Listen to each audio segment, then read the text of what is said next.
Did you know that some of Africa's worst economic nightmares did not come from war or even corrupt leaders, but from institutions that claimed they were here to help? For decades, the IMF and the World Bank have operated under the banner of aid, progress, and development, but in reality, they have plunged nations into deeper poverty, stripped them of sovereignty, and tied them in chains of debt.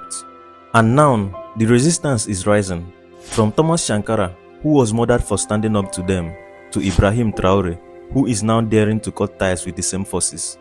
This is the IMF scam in Africa, and how Africa is fighting back. To understand this scam, we must go back to the formation of IMF and the World Bank. After World War II ended in 1944, Europe was laid to waste. Cities were destroyed, there was a food and fuel shortage, and the financial system of most European countries were collapsing, to the extent that Germany started using cigarettes as money. Scared that this situation could lead to communism and violence, Western leaders decided to do something. So in 1944, the United States and 44 other countries came together in America to plan the International Bank for Reconstruction and Development, as well as the Monetary Fund to help rebuild the European economy after the World War II. The outcome of this meeting was the emergence of World Bank and IMF. Despite a slow start, its first loan was offered to France in 1947, and in the 1970s, it focused loan to developing countries, and since then, the impact of the World Bank is undeniable. It successfully helped rebuild Europe, establish international trade and development, and encourage peace among its members.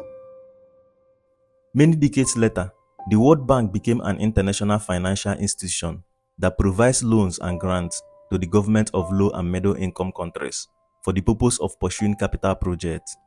But the road to hell is often paved with good intentions.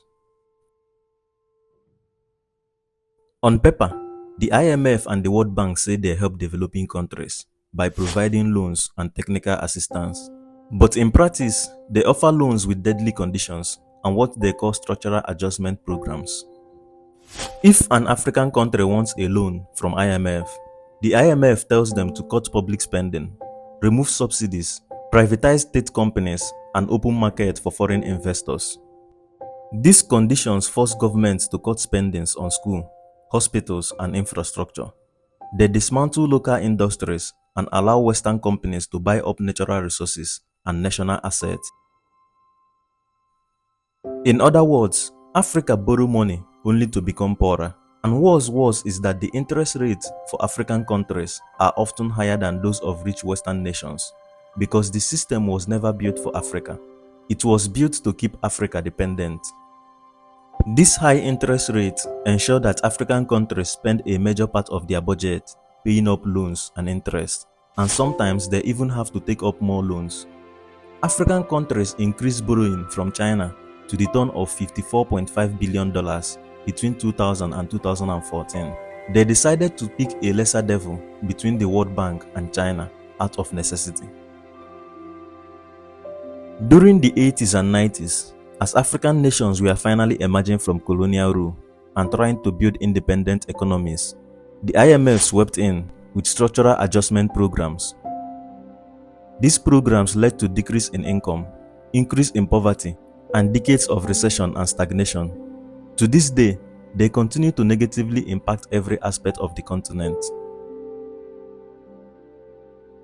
It is because of these so-called structural adjustment programs that the African continent cannot catch up with its counterparts, thereby widening the gap between Africa and the rest of the world.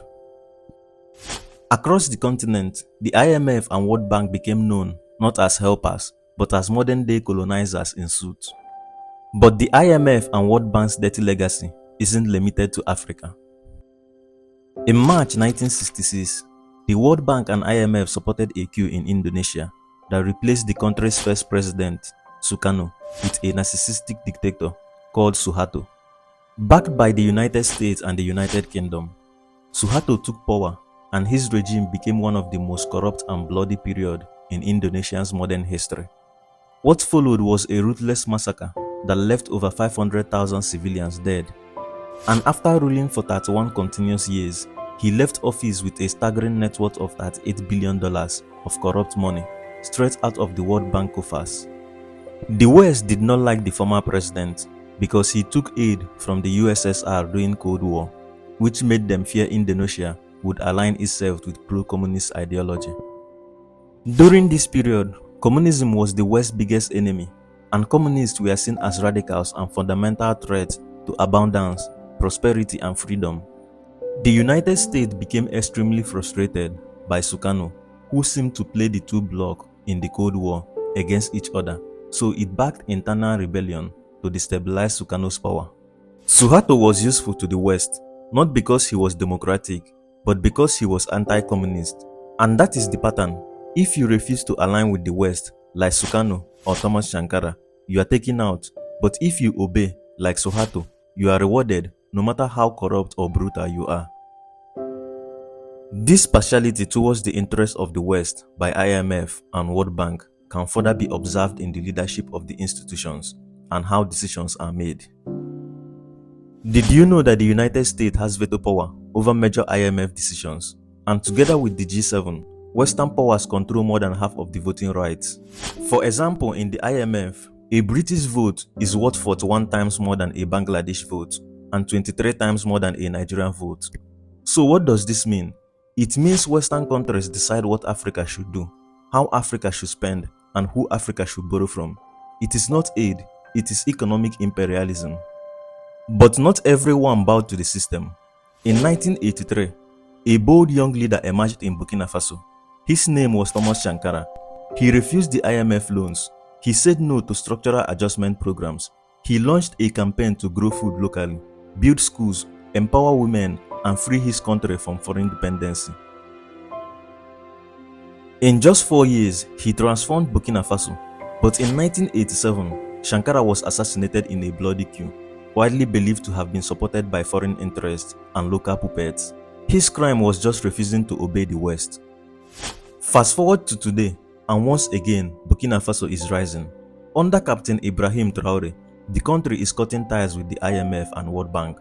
Traoré has openly criticized neocolonial influence, called for Pan-African unity, and pushed back against foreign control. He understands what Sankara knew. He who feeds you, controls you. Traoré's government is now prioritizing sovereignty over dependency, and for that, he too faces threats. But this time, more Africans are watching, and more are also resisting. For decades, African leaders have called for reform at the IMF and World Bank, but nothing changes. These institutions still favor the West, still trap nations in debt, still impose policies that widen inequality. The IMF and World Bank may wear the marks of progress, but behind that marks is a history of exploitation, control, and suppression. Africa doesn't need handouts, it needs fair partnership. It needs leaders with the courage of Sankara and the vision of Traoré.